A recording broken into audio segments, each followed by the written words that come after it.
Shalom. Damai di hati. Damai di hati. Shalom. Kita akan memulaikan ibadah kita pada pagi hari ini. Untuk itu saya mengundang semua Bapak berdiri. Kita menyanyi Kin Jemaat nomor 372, Inginkah kau ikut Tuhan? Inginkah kau ikut Tuhan?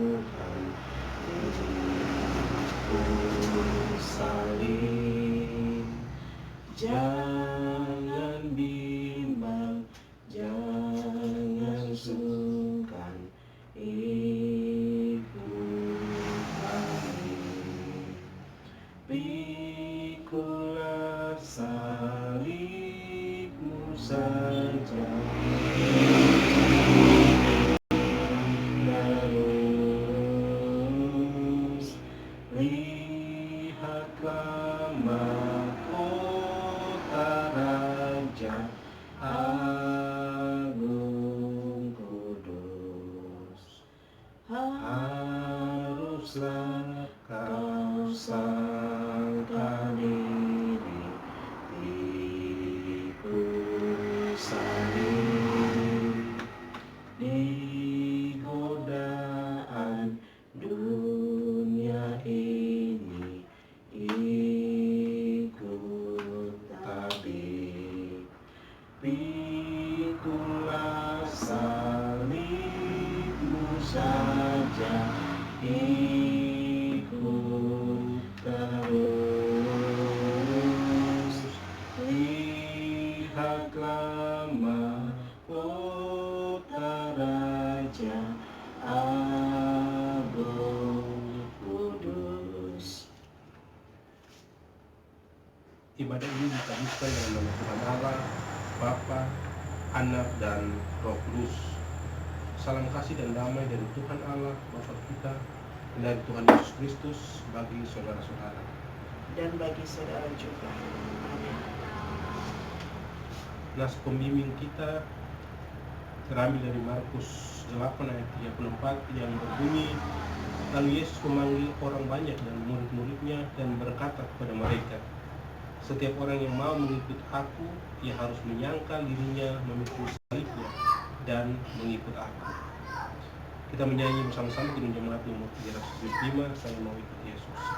Saya mau ikut Yesus, saya mau ikut Yesus, sampai selama-lamanya. Meskipun saya susah, menderita dalam dunia, saya mau ikut Yesus sampai selama-lamanya. Marilah kita merendahkan diri di hadapan Tuhan Allah kita dan mengaku dosa kita kepadanya. Kita berdoa. Terima kasih ya Tuhan Allah, Bapa yang bertahta dalam kerajaan surga. Pagi menjelang siang ini ya Tuhan, kembali lagi kami datang kepadamu dalam ibadah keluarga. Keluarga kami datang menyembahmu ya Tuhan di rumah ini. Tuhan Allah, saat ini ya Tuhan, dunia ini, bangsa ini menghadapi peristiwa di mana virus corona atau COVID-19 ini sedang melanda kami. Untuk itu ya Tuhan, bagi kami ini adalah tantangan bagi kami. Bagaimana kami dapat setia kepada Tuhan dalam menjalani hidup kami ya Tuhan. Ya Tuhan Allah, jika kami berbuat dosa dan salah kepadamu, ampuni kami.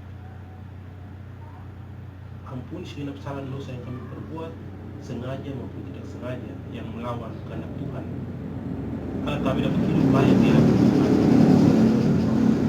Di kesempatan ini ya Tuhan, kami akan beribadah, memuji dan memuliakan-Mu. Untuk itu ya Tuhan, layakkanlah kami untuk beribadah kepadamu. ampuni salah dan dosa kami, agar kami dapat beribadah kepada Tuhan. Hanya dalam nama Yesus Kristus kami berdoa. Amin.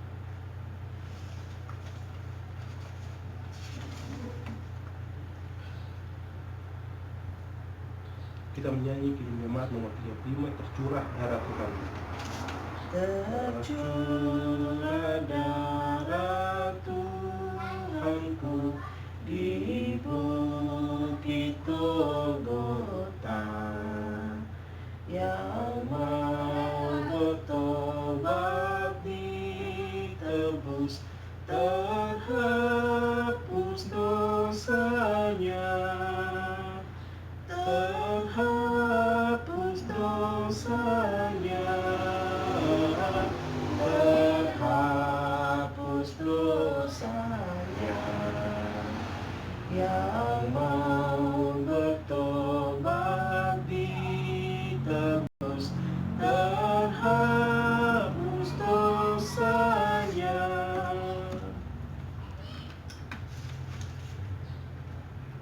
Ajakan untuk mengikuti Yesus Kristus di jalan sengsara.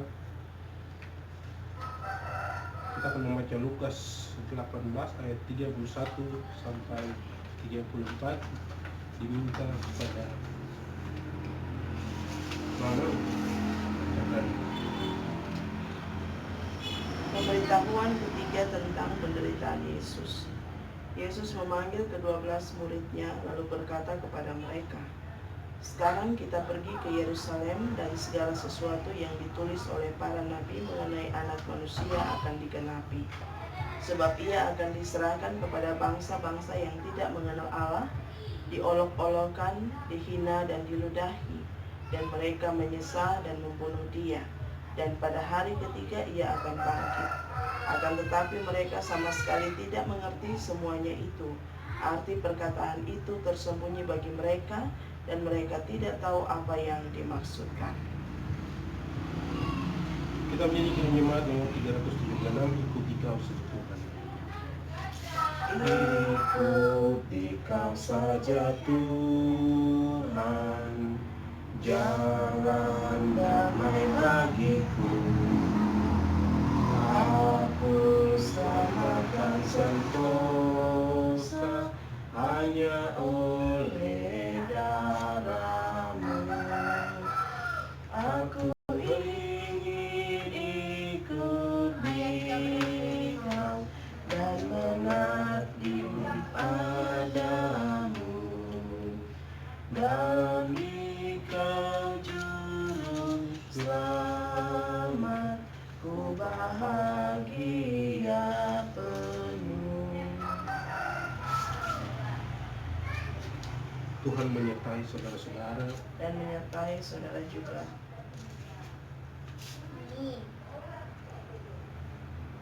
Mari kita berdoa.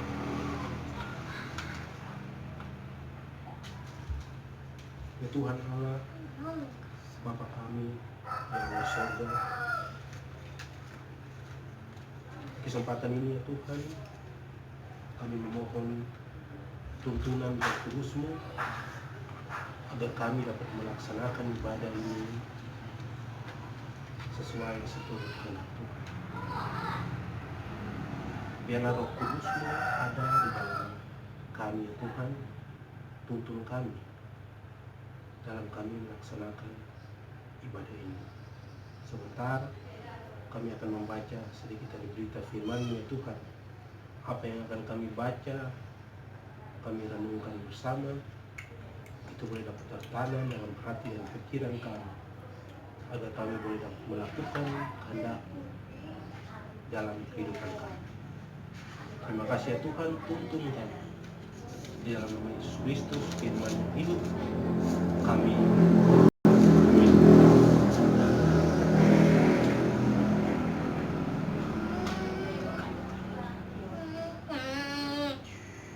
Kita akan membaca Alkitab dalam Markus 15 ayat 20b sampai 32.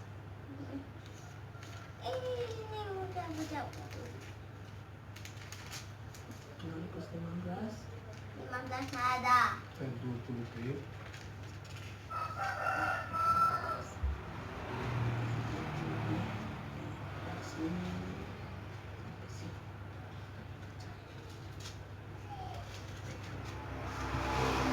Beri kesempatan ibu mulai.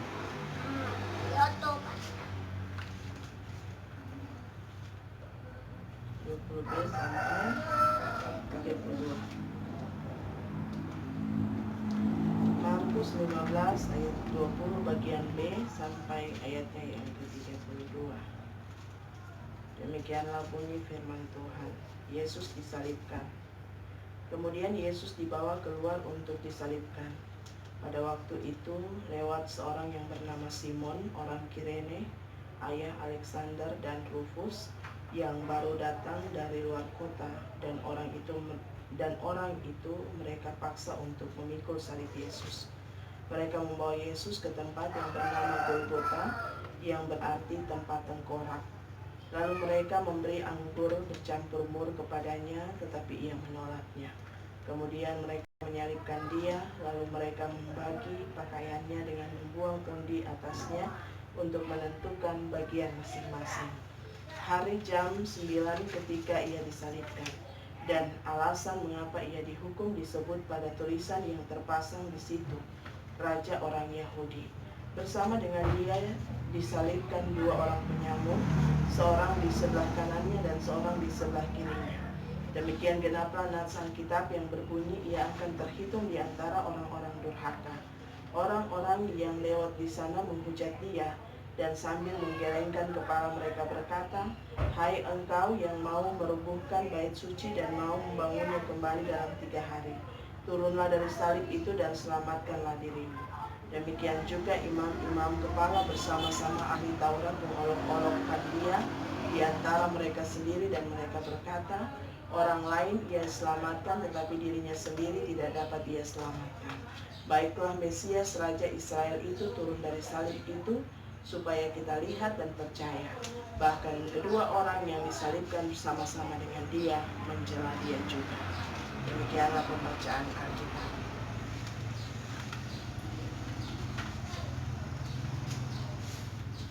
Sebelum khotbah,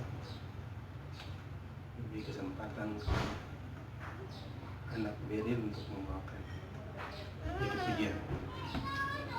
Silakan. Aku tentara kecil.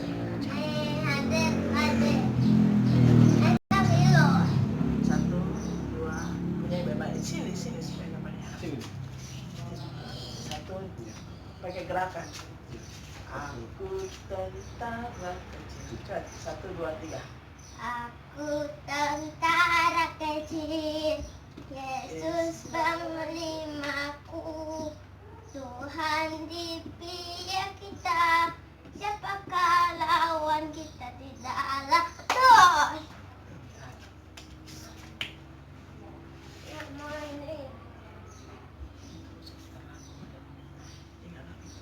Shalom. Damai jatuh. Shalom.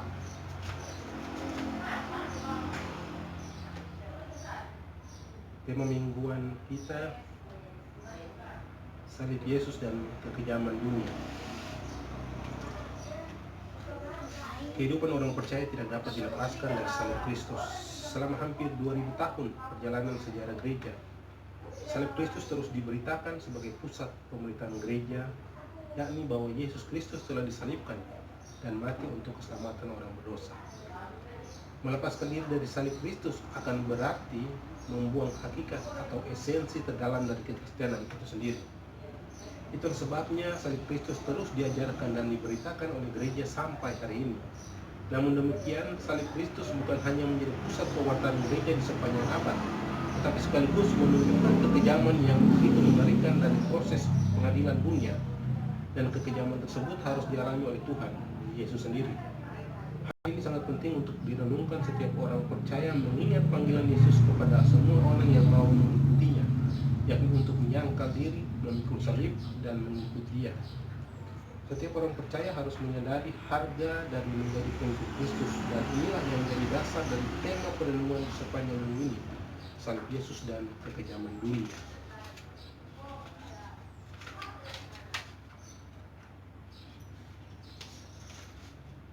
penderitaan dan penyaliban Yesus dikisahkan oleh keempat Injil di dalam Alkitab, termasuk Injil Markus. Sesudah Yesus diadili, Injil Markus dengan singkat menyebutkan kemudian Yesus dibawa keluar untuk disalibkan. Ayat 20, Yesus dibawa dari gedung pengadilan keluar untuk disalibkan dan ia membawa salibnya sendiri. Dalam perjalanan, seorang yang bernama Simon, orang Kirene, dipaksa untuk memikul salib Yesus.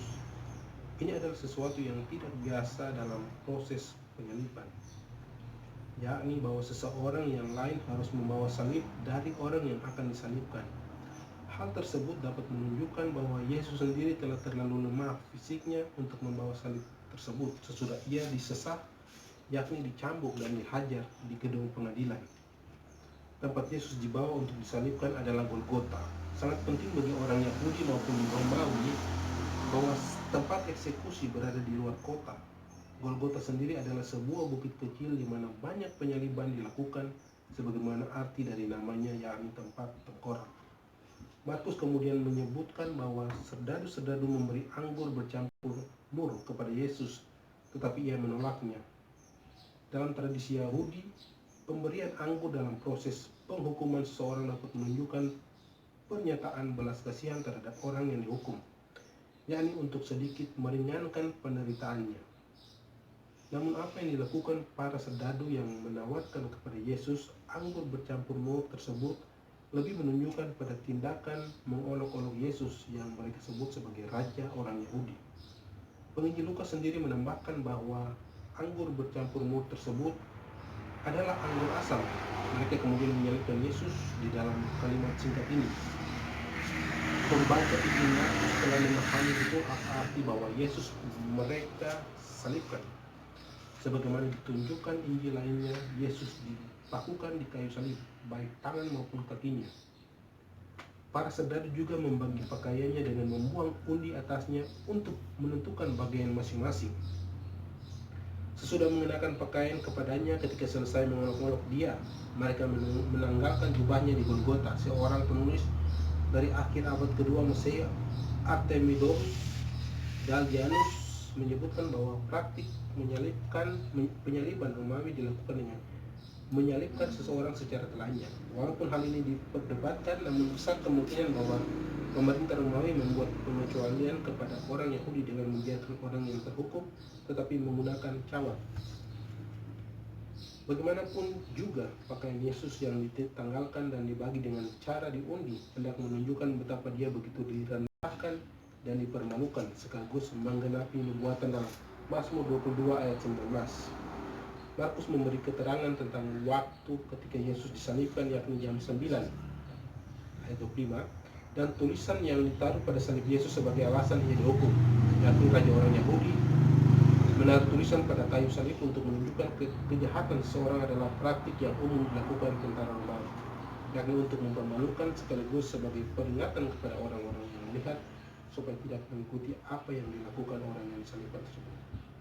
Di Golgota, 2 orang penyamun disalibkan bersama Yesus. Kata Yunani penyamun adalah lestas, dan menunjukkan bahwa keduanya adalah orang yang melakukan kejahatan dan kekerasan, sebagaimana Barabas.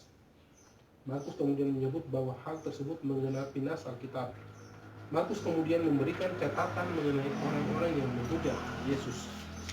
Kelompok pertama adalah orang-orang yang lewat di sana. Mereka menghujat dia dan sambil menggelengkan kepala mereka berkata, "Hai engkau yang mau melakukan bait suci dan mau membangunnya kembali dalam 3 hari, turunlah dari salib itu dan selamatkan dirimu." Apa yang dilakukan orang-orang ini sekaligus adalah penggenapan dari Mazmur 22 ayat 8. Kelompok kedua adalah imam-imam kepala bersama ahli Taurat, yakni orang-orang menuduh Yesus melakukan penghujatan dan membawanya kepada Pilatus. Mereka mencela Yesus dengan memakai pelayanannya yang telah menyembuhkan dan menyelamatkan banyak orang sebagai olokan agar Yesus juga menyelamatkan dirinya sendiri dan supaya mereka dapat melihat dan percaya kepadanya. Kelompok ketiga yang mencela Yesus adalah kedua orang yang disalibkan bersama dia. Hal ini menunjukkan betapa Yesus direndahkan di atas kayu salib, sebab para penjahat pun menghina dan mencela dia. Panggilan setiap orang percaya adalah panggilan untuk menderita bersama Yesus. Itulah sebabnya Rasul Paulus mengatakan, Sebab kepada kamu dikaruniakan bukan saja untuk percaya kepada Kristus, melainkan juga untuk menderita untuk Dia. Hal ini menegaskan bagaimana seharusnya setiap orang percaya menjalani hidupnya setiap hari. Bukan hanya di tengah keluarga dan kehidupan bergereja, tetapi juga dalam kehidupan di tengah masyarakat, bangsa, dan negara. Yesus yang disalibkan itu bukan hanya menanggung penderitaan yang demikian kejam, namun Ia sendiri telah direndahkan dan dipermalukan sedemikian rupa. Di Minggu Sengsara ke-6 ini, kita sebagai orang-orang yang mengaku percaya kepada Yesus dan yang menjadikan salibnya sebagai pusat kehidupan, seharusnya menjalani kehidupan dalam kesediaan untuk menderita bagi Kristus. Di dalamnya kesediaan untuk merendahkan diri dan bertindak sebagaimana Yesus bertindak ketika menghadapi orang-orang yang merendahkan dirinya. Orang percaya tidak akan membalas kejahatan dengan kejahatan, melainkan menyatakan kepada mereka yang berbuat jahat. Di tengah hidup berbangsa dan bernegara, ada banyak orang Kristen di Indonesia yang masih menerima perlakuan yang tidak baik, ditolak dan dimusuhi. Tidak sedikit pun gedung gereja yang ditutup dan izin mendirikan bangunan gereja yang dipersulit. Marilah kita mendukung mereka di dalam doa, sambil terus mendorong dan mengupayakan terciptanya kehadiran bagi mereka yang jelas, yakni dalam panggilan gereja memperkokoh nilai-nilai kebangsaan. Kita juga dipanggil untuk menghargai perbedaan yang ada di sekitar kita, sambil berkomitmen senantiasa memberitakan Injil dalam kata-kata dan pola hidup yang mencerminkan Injil itu sendiri. Amin. Firman Tuhan. Diberikan kesempatan untuk Mama membawakan satu.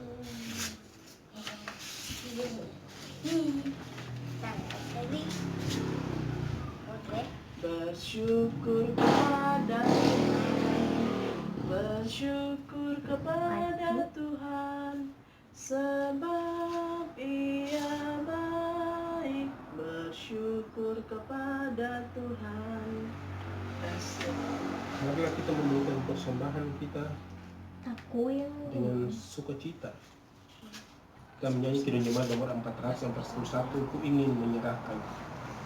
Ku ingin menyerahkan seluruh hidupku, sekalipun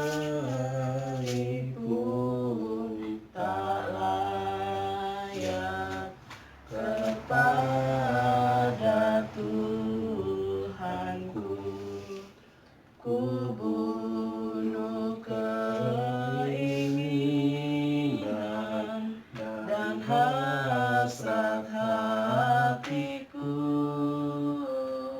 supaya hanya Tuhan mengisi hidupku.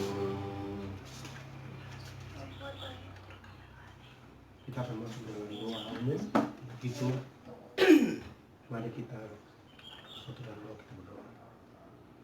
Terima kasih ya Tuhan Allah, di saat ini kami telah beribadah kepadamu ya Tuhan. Kami juga telah memberikan persembahan syukur dengan apa yang Tuhan berikan kepada kami. Kami diajarkan untuk memberi, terlebih khusus memberikan kehidupan kami seutuhnya untuk Tuhan. Ya Tuhan Allah, biarlah kami mau terus belajar tentang firman Tuhan, dan kami mau melakukan apa yang Tuhan kehendaki. Kami telah belajar dari firman Tuhan di kesempatan pagi menjelang siangnya Tuhan. Untuk itu ya Tuhan, biarlah kami mau diajarkan oleh-Mu lewat firman Tuhan yang sudah kami baca tadi ya Tuhan. Terima kasih ya Tuhan. Kami mau berdoa kepada dunia ini, terlebih kepada bangsa Indonesia, di mana bangsa kami saat ini juga terkena dampak virus corona atau COVID-19, di mana virus ini telah mengambil nyawa sebagian orang, bahkan ada yang masih sakit di rumah sakit. Kiranya Tuhan mau sembuhkan mereka, Tuhan mau kuatkan keluarga mereka, Tuhan mau memberikan kekuatan kepada dokter, perawat, bahkan semua yang menangani virus ini, yang mengerti dan paham akan virus ini. Kami percaya bahwa apa yang terjadi saat ini semua ditentukan oleh Tuhan, di mana kami mau diberikan pengajaran oleh tantangan yang diberikan kepada kami, yaitu dalam kehidupan ini. Kami mau terus belajar sikap kami untuk bertekun kepada Tuhan, untuk tunduk hanya kepada Tuhan. Keluarga kami ya Tuhan, keluarga Kristen, jemaat kami, jemaat Gemim, setiap keluarga yang mau merenungi apa yang terjadi di tengah-tengah bangsa ini, kiranya mau diberikan pengertian daripada Tuhan lewat firman yang setiap kami baca dalam kehidupan kami di tengah-tengah keluarga kami masing-masing. Terlebih kami mau berdoa kepada keluarga kami ya Tuhan, berikan kekuatan kepada kami, ketaatan untuk memuji dan memuliakan nama Tuhan demi kepentingan kami sendiri dalam menjalani kehidupan ini ya Tuhan. Ya Tuhan Allah, saya sebagai kepala keluarga, kiranya Tuhan memberikan kekuatan, memberkati kehidupan keluarga kami, istri dan anak kami, kesehatan menjadi bagian kami ketika kami tetap taat kepada aturan-aturan yang berlaku dalam kehidupan kami lewat pemerintah bahkan gereja. Ya Tuhan, kami berdoa kepada pemerintah bangsa kami, bangsa Indonesia, Engkau memberikan pemimpin yang tulus membantu rakyatnya, presiden kami, dengan jajaran yang ada, pemerintah pusat,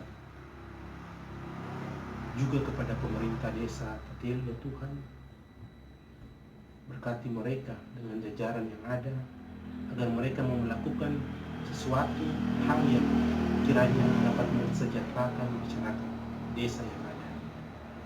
Terima kasih ya Tuhan. Inilah doa yang boleh kami panjatkan. Masih banyak yang kami ingin sampaikan, tapi Tuhan tahu apa yang kami butuhkan, apa yang kami gumulkan.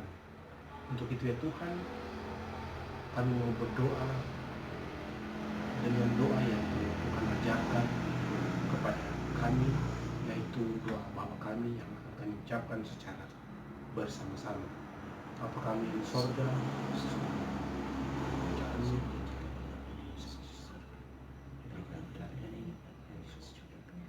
kami akan diserahkan seperti kami memenuhi orang yang besar kepada kami, hanya melakukan hidup Tuhan bersama karena Engkau punya kerajaan dan kuasa dan kemuliaan sampai selama-lamanya.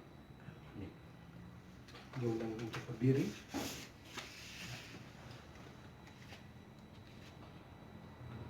Kita akan menutup doa ibadah ini dengan menyanyi Gembala 35, Tuhan Kau Gembala kami. Tuhan Kau Gembala yang baik, tuntun kami domba-domba-Mu, berilah rahmat-Mu dan hikmat-Mu, hidup dalam pengorbanan-Mu, di gembala hidup ini, menepati janji setia-Mu, meneburkan dan menebarkan yang baik dalam keagungan kasih-Mu. Bimbinglah kami turut firman-Mu, tabah dan setia selamanya. Ajarlah kami tentang kasih-Mu, rendah hati melayani sesama. Susah dan sedih akan ditanggung selalu dengan Tuhan selamanya. Karena di dalam sejahtera. Tolonglah kami yang rindu kebenaran-Mu, dengan hikmat pengorbanan-Mu membalut dunia. Tuhan, tolonglah kami domba-Mu. Pergilah dengan selamat dan terimalah berkat Tuhan.